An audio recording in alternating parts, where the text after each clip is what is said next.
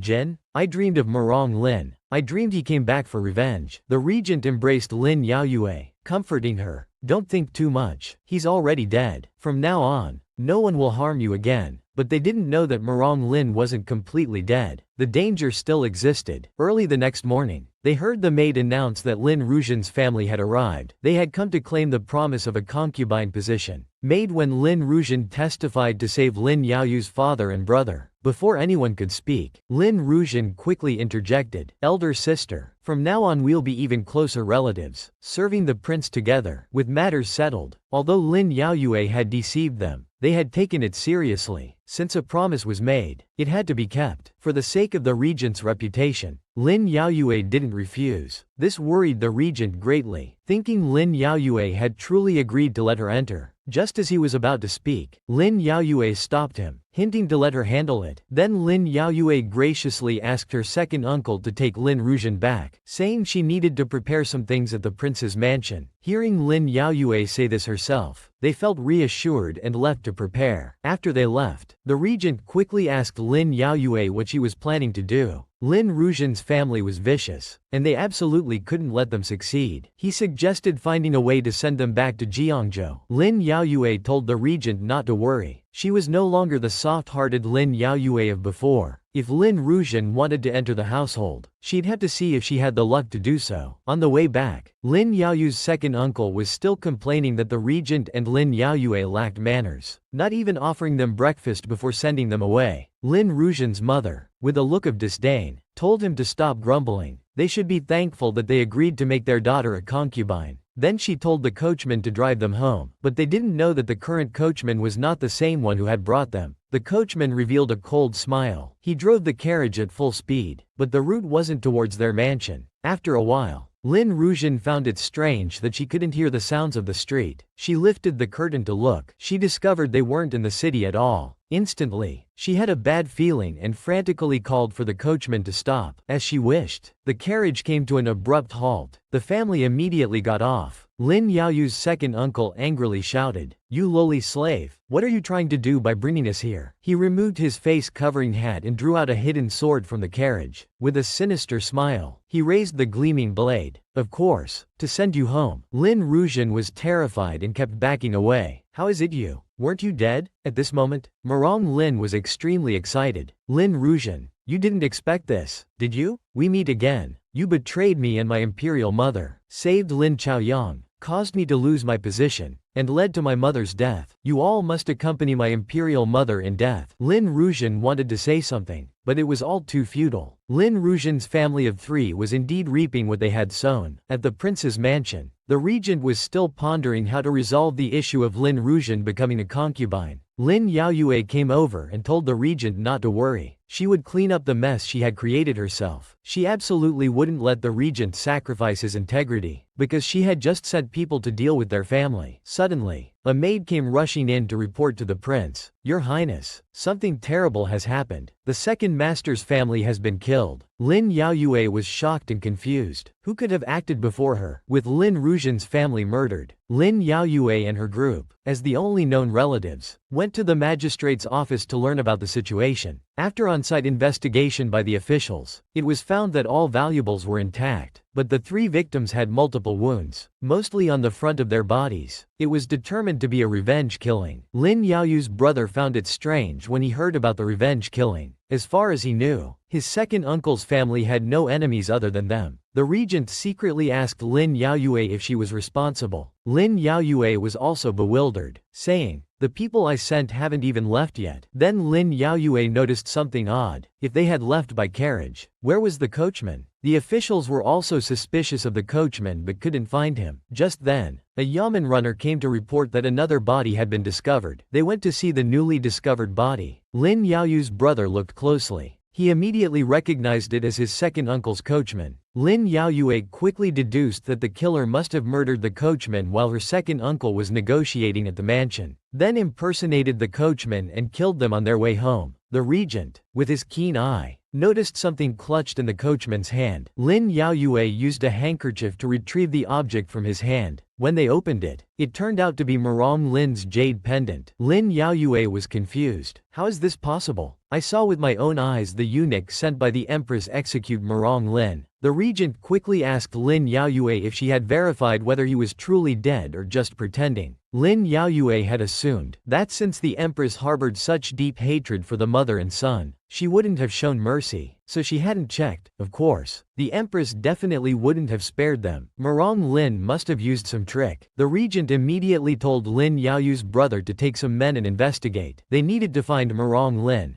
dead or alive. Lin Yaoyue now regretted her carelessness. If she had been more thorough, none of this would have happened. The regent's tolerance and love were truly profound. He kept comforting and guiding Lin Yaoyue. Meanwhile, Lin Yaoyu's brother went to the empress's palace. The 2 eunuchs admitted they had been lazy and abandoned the bodies in the wilderness. Lin Yaoyu's brother had checked the dump site and only found the bodies of Consort Pei and Fang Yiji. Not seeing Marong Lin's body, the empress also became slightly nervous. Marong Lin had escaped and killed Lin Rujian's family, surely to avenge their betrayal. He would definitely seek revenge against them next. Lin Yaoyu's brother assured her that they had arranged security in the palace with the regent. The whole city was searching for Marong Lin, but he had secretly snuck into the palace and hidden with his younger sister, Princess Yujun. This caught Lin Yaoyue and the others off guard. Hidden in plain sight, Princess Yujun, seeing that her brother had survived, advised him to flee far away. The emperor had now distanced himself from Princess Yujun, so she couldn't be of much help. But Marong Lin was unwilling to live in hiding. "I,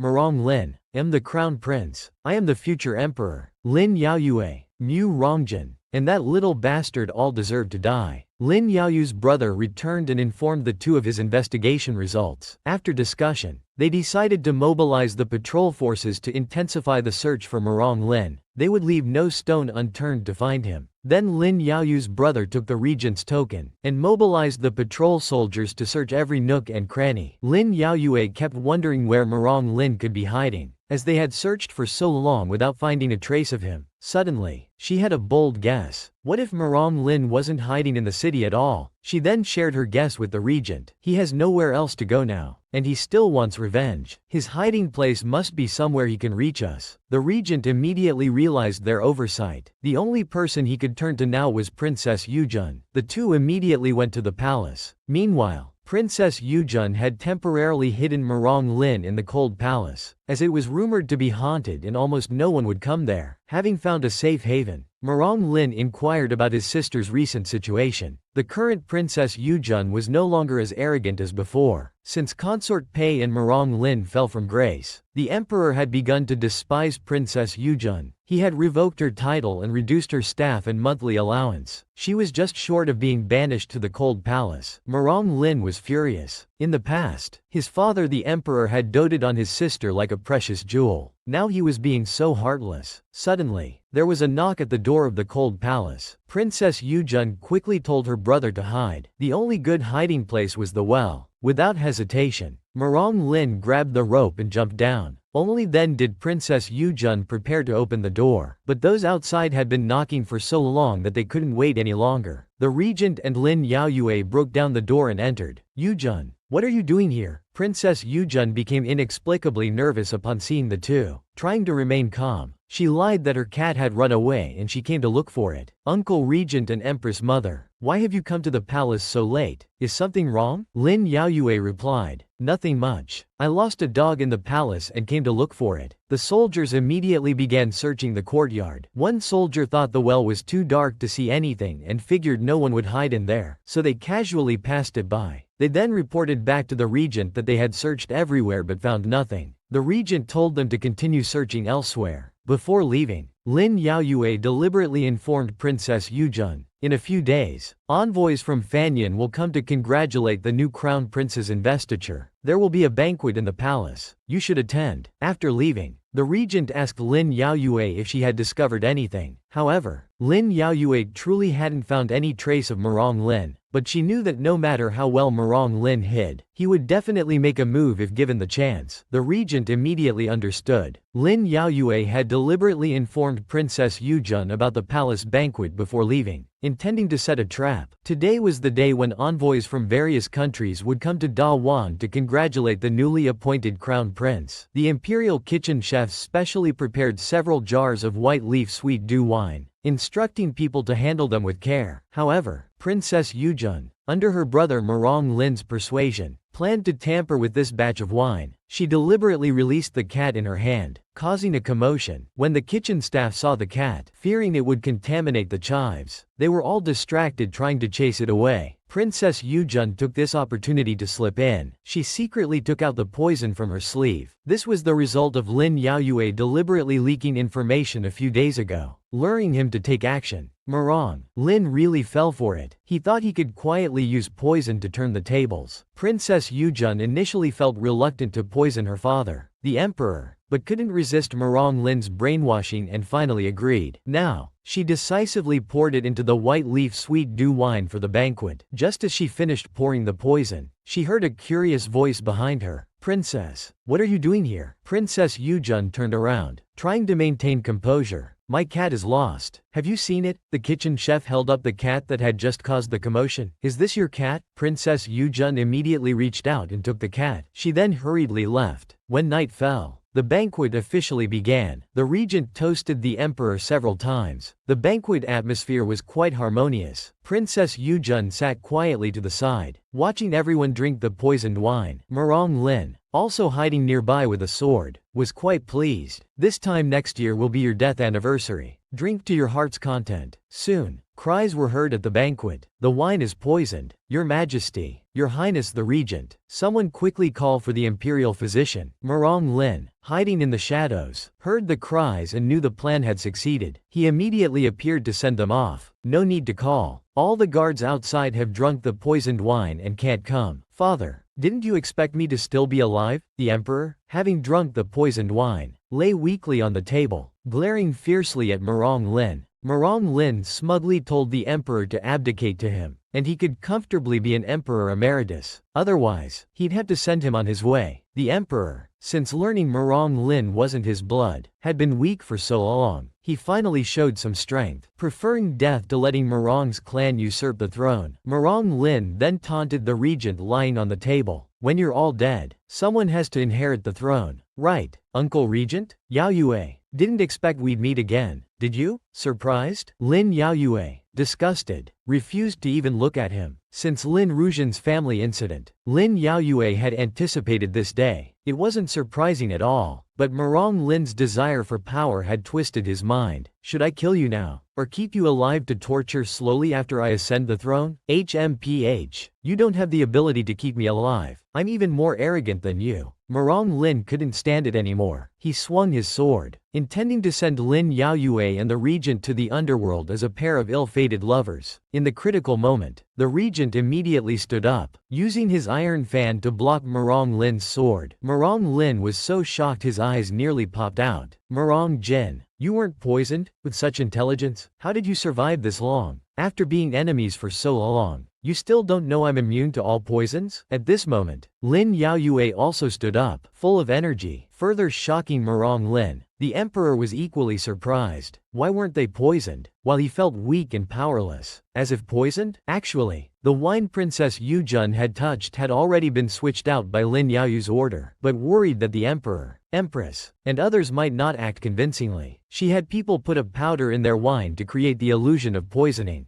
but it was harmless and would wear off soon. Princess Yujun, who had been silent all along, suddenly realized that this banquet was actually a trap set by them. Unfortunately, they understood too late. Now with clear evidence of attempted regicide, the regent immediately ordered Murong Lin and his sister to be arrested. Lin Yaoyu's brother and the patrol forces, hidden nearby, immediately came out to carry out the order. At this point, Murong Lin still refused to give up. He was closer to the emperor. He quickly reacted, taking a knife to hold the emperor hostage, forcing the regent and others to back off and let him go. Lin Yaoyue absolutely couldn't allow Murong Lin to escape the law again. Completely unaffected by his threat, she said, "With the crown prince here, if his majesty ascends to heaven, the crown prince will immediately ascend the throne." The regent's wife was right. With the crown prince here, the foundation of the state remains. The empress brought out the young crown prince. She was even more indifferent to the emperor being held hostage. She immediately ordered the soldiers to shoot arrows and take down this traitor. The soldiers, receiving the order, all shot their arrows at Murong Lin. The emperor, held hostage by him, also died under these arrows. With his last breath, Murong Lin still shouted, "I'm not resigned." At this point, Lin Yaoyue finally removed the knot in her heart. Murong Lin was thoroughly dead. The empress immediately brought the young crown prince forward, announcing that the emperor had been killed by the rebel Murong Lin. She asked the regent to handle the crown prince's mourning and ascension matters. Then, with a beaming face, she said, "From now on, I and the new emperor will rely on the regent." The regent assured her that he would spare no effort in assisting the new emperor. Only then did Lin Yaoyue understand the empress's words before the banquet. Lin Yaoyue had informed the empress of Murong Lin's plan to poison. The empress had also arranged palace guards to ambush and capture Murong Lin. The empress had also hinted that if something unfortunate happened to the emperor at the banquet, they should wholeheartedly assist the crown prince. Only at this moment did Lin Yaoyue understand. It turned out the empress had long decided to eliminate the emperor as well. Thinking about it, it made sense. For a woman in the deep palace, being an empress dowager was certainly better than being an unfavored empress. Lin Yaoyue had her revenge. A year later, her father and brother regained military power. The former young prince, supported by the regent, officially ascended the throne as emperor. Lin Yaoyue was also pregnant with the regent's child. However, on the day of the coronation ceremony, she ran out, causing the regent great concern. Lin Yaoyue reassured the regent that she was fine because she had a feeling. She felt that coming to the palace today, she would meet someone she really wanted to see. Suddenly, a woman's greeting voice came from not far away. The regent immediately introduced her to Lin Yaoyue. The woman was the crown princess of Fanyun Kingdom, who came with the crown prince of Fanyun to congratulate his majesty on his ascension. Lin Yaoyue immediately noticed the child in her arms and complimented how cute it was. Suddenly, the child yawned and opened its little hand, revealing the mark that Shan Yuan had told Lin Yaoyue to remember. Lin Yaoyue understood immediately after seeing it. This was her mother's reincarnation. Tears welled up in her eyes instantly. They had finally met again. From then on, all those Lin Yaoyue loved lived smoothly, happily, and healthily. Dear friends, this is the grand finale. Thank you for your support and love. More exciting works are waiting for you to watch.